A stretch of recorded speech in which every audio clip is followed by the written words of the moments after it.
Historically, black sorority Zeta Phi Beta is banning transgender women from its organization. The sorority claims its values are people regardless of race, age, gender, gender expression, ability, disability, creed, religion, or walk of life. Yet at the same time, Zeta Phi Beta's diversity statement says to be eligible to receive an invitation for membership and to hold membership, an individual must be a woman and must be committed to living a lifestyle of active service and sisterhood, and she must typify the values, standards, morals, customs, and attributes of finer women in her community and beyond. Here to discuss this is transgender activist Monica Roberts, journalist and author Rashonda Tate, and Phi Beta Sigma member Ikem of Endemix. Glad to have you here. So Ikem, when the sorority came up, you're with the fraternity. I'm with the fraternity, brother to So when they came up with this policy, were you shocked, or you said, well, that's okay? I wasn't shocked. You know, I can understand where they're coming from. You know, for us, it's just simply the definition of what is a sorority, what is a fraternity. As we've grown as a society and we're being more conscious, welcoming others, we'll have that discussion. But we're talking about deep-rooted organizations with principles that Zeta Phi Beta is going to be 100 years next year. They've been ingrained in how they do things. So this is probably a challenge for them, but it makes more sense for the organization going forward to be very clear-cut on what the definition is of who they're trying to accept as a member. Let's bring Monica Roberts into this conversation. Are you disappointed? You come from a sorority fraternity family. Yeah, I am disappointed because, as I've been saying, we've had a problem with transphobia in the black community. And once again, we have an instance in which transphobia is driving this policy and not other issues on this, because black trans women are women. And when you have fraternities and sororities who are allowing white members or members of let's say non-black folks, but you're telling us, black trans folks, that we're not welcome, you know, that's a slap in the face not only to us, but to the black trans kids who may be down with the values of Zeta Phi Beta and other sororities and fraternities.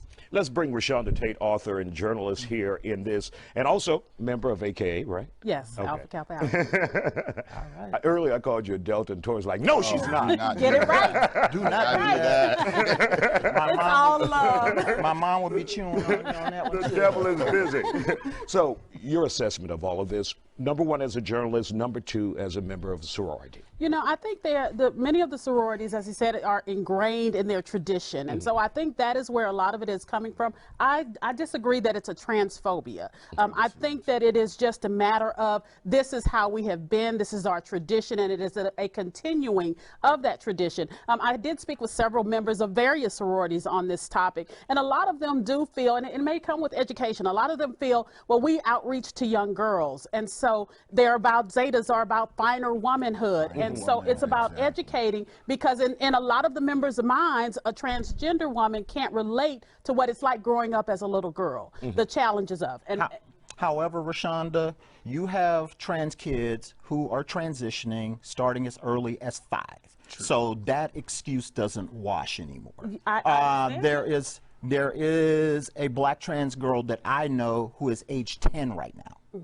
So the thing that we don't know what it's like to grow up as a girl, that excuse doesn't wash anymore. All right, let's let Rashonda finish. You're going to bring Ikem. And I completely understand that. That's why I said education may be part of it. But there's also, I can love the Phi Betas all I want, but I can't be a member of Phi Beta.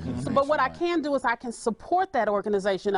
A lot of the fraternities have little sister organizations because those are people that can't be a part, but they want to support. And so maybe there's a situation like that, or maybe the transgender organizations can do their own sororities or their own fraternities to allow the education, and they'd be able to teach and enlighten others as well. Okay, once again, separate but equal. Okay, we're doing once again a separate but equal thing, because bottom line, as you know, as I continue to repeat, trans women are women.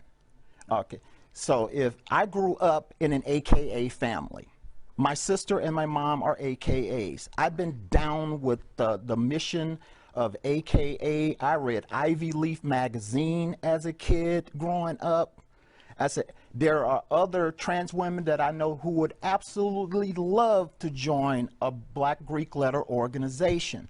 But, you know, to tell us, and when we know that we have white members of sororities, but ethnicity, you could, it's a totally separate issue. no, though. it is not a separate issue. It is a separate issue. Ethnicity, Ethnicity, being the transgender lesbian, is also an immutable characteristic. Let's let him wrap it up really quick. Here's the thing. 10 seconds. No, real quick. I just have to say, it's the LGB accepted. The T is where this whole controversy is stemming from. You can be whatever race or ethnicity you want, and you're welcome. But most organizations have the difficulty of identifying. We need clearly, are you my fraternity brother, sorority sister, sorority brother? I mean, we get into all that, and it's a social organization, and the social organization itself has to be in some kind of cohesion where everybody agrees. And again, with the education, we may grow and become more welcoming and more understanding, but as of right now, because of the principles and values and traditions we have, it's just easier to keep the focus in the organization with identifying the clear cut. All right.